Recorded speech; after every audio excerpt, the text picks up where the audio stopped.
Trans rights activists are really messing this up for everybody right now. So I'm thrilled that LGB Alliance was created and that it has continued to go from strength to strength. And I want to express my admiration to Bev and Kate for their courage and hard work.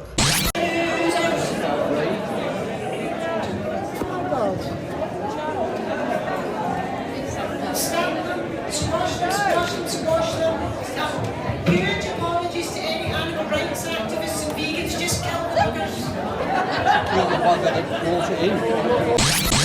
What's up, everybody? Ty Rivera here, the absolute best LGBTQ comedian in the world. Okay, so over the weekend, trans rights activists decided to release crickets, mealworms, and cockroaches in the conference room where they were holding the LGB Alliance Convention. Which, if you guys aren't familiar, LGB Alliance is just Lesbian, Gay, Bisexual Alliance. And they are a group that's working against trans ideology and kind of where the LGBT community has gotten carried away. Which I'll always continue to use absolute best LGBTQ comedian in the world, but I really have never been what you could call a part of that machine or that system. It was really just a fun way of me opening up my videos because YouTube wouldn't let me use America's favorite, which is what I originally was going by, but then YouTube made the F slur for gay into hate speech, and then I was no longer allowed to use that as my moniker. So I went ahead and came up with the absolute best LGBTQ comedian in the world. But as far as that machine goes, what the LGBTQ machine is, and now turned into the LGBTQIA+, and in some cases the 2S LGBTQIA+, what's happened with that is it really has gotten carried away. And the reason that trans rights activists got so upset and wanted to shut down the meeting was because Jamie Reed was just about to speak, which if you remember Jamie Reed, I just discussed her a couple of videos ago when I was talking about her trans husband, Tiger Reed, who is now going to transition back into being a woman. But Jamie Reed is the whistleblower that exposed that gender clinic for kids in St. Louis for not taking proper protocols or not really vetting the way that they should be and just wanting to transition kids. That's, in a nutshell, what she's known for. And she was just about to speak. So that's when the trans rights activists that had snuck into the convention decided to go ahead and release the bugs. And of course, they released the bugs right before Jamie Reed was supposed to speak, because the last thing they want is Jamie Reed talking again about what she noticed when she was working for that gender clinic and talking from any kind of perspective that lets you know that what they're trying to do in a lot of these gender clinics is not anything that any sane adult, I'm not even going to say LGBT adult, I would just say adult in general, is going to support, is going to think is a responsible way to even deal with kids that may or may not be dealing with gender dysphoria. Studies have shown that most kids grow out of their dysphoria by the time they reach adulthood. But it's very telling to me when you can't allow certain people to speak, because usually if you won't allow certain people to speak, it's because you know that they're going to say something or some things that are going to completely blow apart your argument, and the last thing you need is for people to hear that what you're actually supporting and what you're actually claiming is complete bullshit. And if you don't know why the trans rights activists are so upset, is because, as I've said before, lesbian, gay, bisexual, and transsexual have really started to turn on these people that think that being trans is as easy as just saying that you're trans. Back in the day, transsexual meant you had to get an actual diagnosis, you had to go through an actual process, you had to live as the gender that you claimed that you actually were in your mind for a year before you could start doing any kind of actual changes. And in some places, you had to sign a waiver stating that you were aware that you weren't actually changing sex, basically admitting that this was just kind of a cosmetic thing you were doing to help with your dysphoria. That's the way that it used to work. And now with self-ID, the way it is if today I decide that I'm a woman, I am a woman. I can start using the women's bathroom. And when I say that, it may sound a little bit silly, but that's literally what it is. I can still be me exactly like I look right now. Not any efforts to look like a woman. Just say that that is what I am mentally now, is a woman, and everybody has to respect it. And that's where everything has really turned into a joke, and everything has really turned into what you're seeing on TikTok and what you're seeing online. fine. And the LGB Alliance, even though I don't, at this point in my life, want to be a part of any group, no matter what they call it, I'm not trying to be a part of a group. I am an individual. I think the way that I think. I know LGB Alliance is not for transsexual even, and I am not down with that. Although I'm not against the LGB Alliance, I think they have a right to do whatever they want to do. And although the LGB Alliance would say that we shouldn't at all represent transsexual because it's a different thing, I don't agree. Like I said, I'm not going to fight them about it, but I don't agree because if you think about it at its base, a straight trans woman is a gay man. A straight trans man is a lesbian because it is a male that is dating males if they're a straight trans woman, and it is a female that is dating other females if they're a straight trans man. So in that way, I do differ from the thinking of the LGB Alliance because I do think that the trans community, as far as transsexuals go, let me be very clear, not transgender, transsexuals go, I do think that they should be welcomed in the community because to me, transsexual is basically like adopting a 16-year-old kid. You're only going to have them for 2 years. You can make a really big difference and then they move on. They leave the nest. And that's what it is with most transsexual people that actually find the level of adjustment that they need within the LGBT community and then they move on. That's the way it usually works, is they need a safe place to be where people aren't going to judge them, where people aren't going to mistreat them, where people will be supportive of them while they get their look together, while they get their hormone treatment in order, while they do everything that they need to do, everything that they need a safe space for. You know, just in general, finding their footing can happen within the community, at the gay bars, at the lesbian bars. And then once they get to where they're going, usually they end up just leaving the community on their own and go live their lives as whatever it is they are. And most trans people, you wouldn't even know they're trans because they're just living their lives like anybody else. But with transgender, it's like this group that always wants to be able to force itself on us and always wants to be able to remind us that they're transgender. And I've never known a transsexual that's lived that way. Like, true transsexuals usually just want to live as what they identify as and don't want to bother other people. They're not trying to encroach on anybody's rights. They really are just trying to fly under the radar for the most part and deal with this lifelong condition that they're going to have. And some of them do find their level of happiness. So it's not even like a situation where they're constantly in turmoil for the rest of their lives. I know transsexual people that are very comfortable with what they are, and some of them haven't had the complete surgery as far as bottom surgery for different reasons. A lot of times it's because medically that hasn't fully been figured out, but that's a story for another video. But I do think that somebody does need to fight for their protections and for their legal rights as well. But if the LGB Alliance isn't that group, I understand that, and I'm not going to try to force anybody to do anything that they don't want to do because I understand where they're coming from. A part of their thing is that transgender and trans rights activists have now started to say that lesbians can have penises. So a trans woman can be a lesbian, and then lesbians are transphobic if they don't want to hook up with that trans woman. They also say that it's transphobic for straight people not to want to hook up with trans people. And you can't manipulate people into doing what you want in the intimate way. It's a creepy thing to do, and it's not ever going to be effective because people are going to be attracted to whatever people are attracted to. I've mentioned in the past that I have trans men friends that identify as gay. They always knew that I am an actual gay man, so I don't want anything to do with them when it comes to the intimate way. Yeah, we can be good friends, and I don't mind addressing you as a man, and I don't mind that you identify as a gay man. But when it comes to what an actual gay man is, you are not that. You are a female. And the fact that you are a female makes it so what we are doing between me and you would not be gay. That would be heterosexual with extra steps. But like I said, I can understand how some people feel like this has gotten carried away and they can't deal with it. There are some people that are identifying as animals now in a more and more serious way, and that's supposed to be a part of the LGBTQ community. And I think if you truly think that you're an animal, you need to see a doctor and you need to really work on that. And I don't want to be a part of that. And what I think a lot of people miss when it comes to what's happening with the trans rights activists right now is a lot of what they push is the original group from Stonewall, which, if you don't remember Stonewall, that's where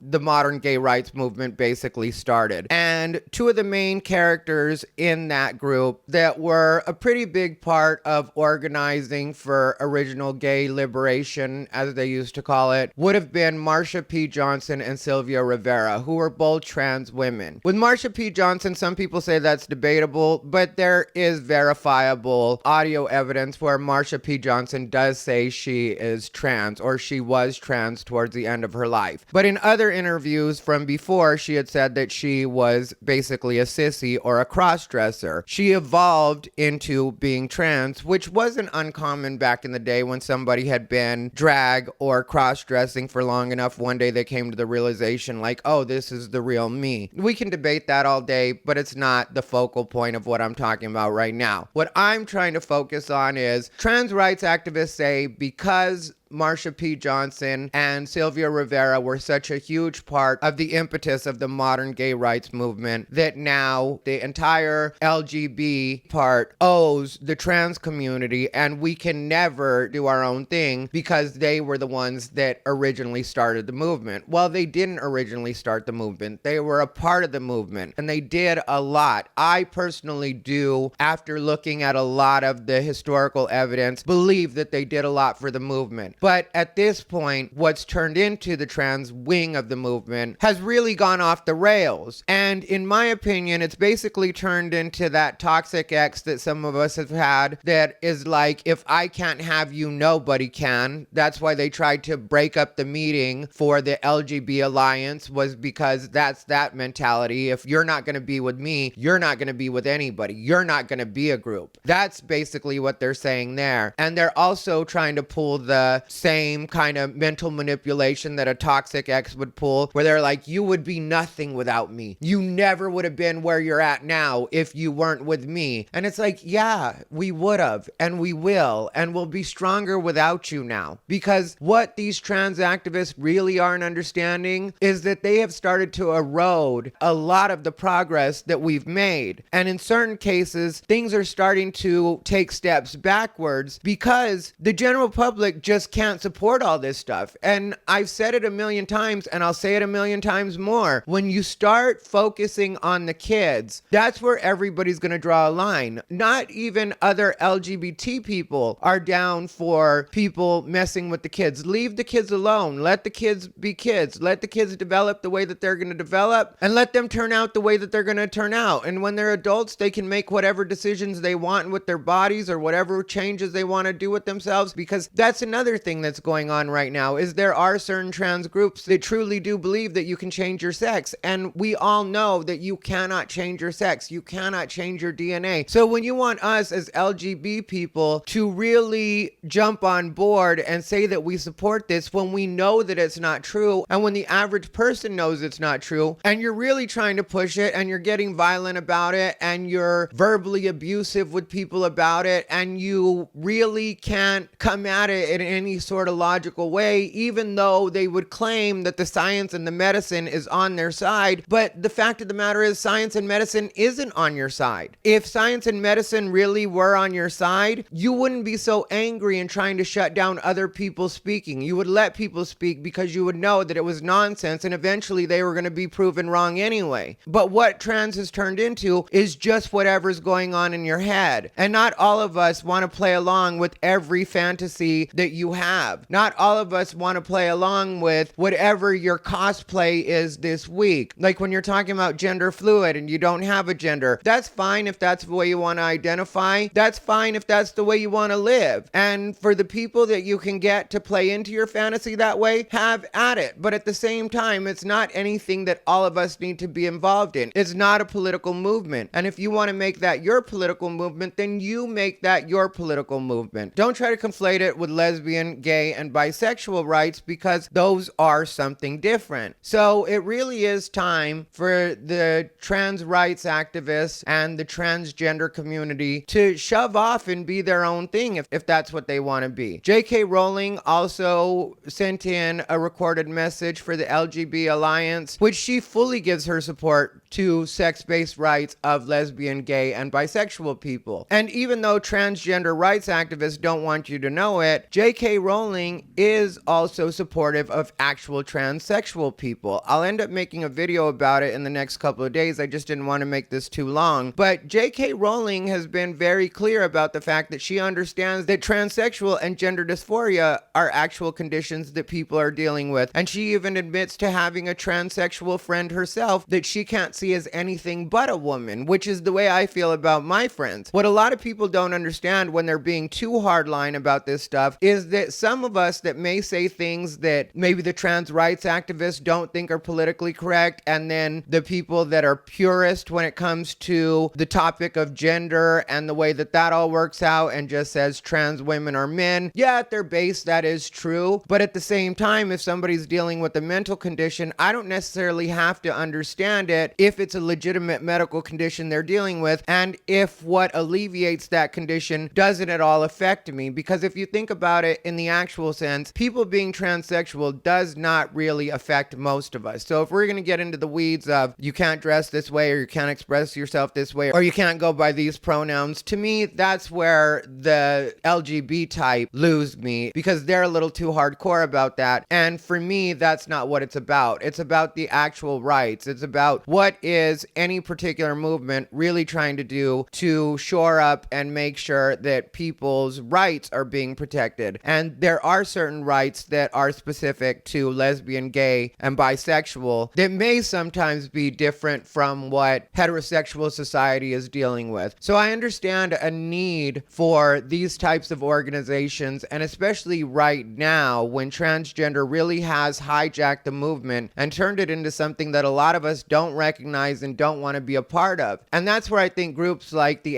HRC and GLAAD are really going to have to take a long, hard look at what they're doing and think about what it is they're supporting, because it's going to lead to a lot of us not supporting them. I've been very clear about the fact I do not support the HRC. I do not support GLAAD. I don't think they have the interest of the lesbian, gay, and bisexual part of the LGBT community in mind at all. I think that they're too concerned with the transgender end, because that's the part that's actually making them the money right now. That's the part where they can actually turn it into a long-term fight, and I think it's more of a financial strategy than it is about rights. And so I guess what I've been trying to say in this entire video is I think we're really witnessing where people are going to have to start making decisions, and the transgender is going to end up having to break off from the lesbian, gay, and bisexual end of the LGBTQ community. So if you ask me, this is where it all starts to fall apart, and this is where people break up into camps. And I am fortunate in this fight because I have always been my own thing and will just continue to be my own thing, believe what I believe, hang out with who I hang out with, and support what I support. But when it comes to the groups, it really is a crossroads for transgender to really just create their own thing. If you believe that you're as strong as you are and that we would be nothing without you, then go ahead and stop giving us your support and let us fall apart on our own. If you really do think that the rest of the letters would be nothing without transgender, then it's time for you to just step away, prove your point, let us disintegrate, and you will continue to be the strongest thing in the world, which we all know is not true. And the real reason that you're upset with us for not wanting to be a part of your movement anymore is because you know that when it comes down to it, and what really is transgender and what's really going to be down to stand up for transgender, you don't have the numbers to support yourself. Anyway, do me a favor, like, comment, and subscribe. As always, this has been Ty Rivera, the absolute best LGBTQ comedian in the world. They bought into his bullshit.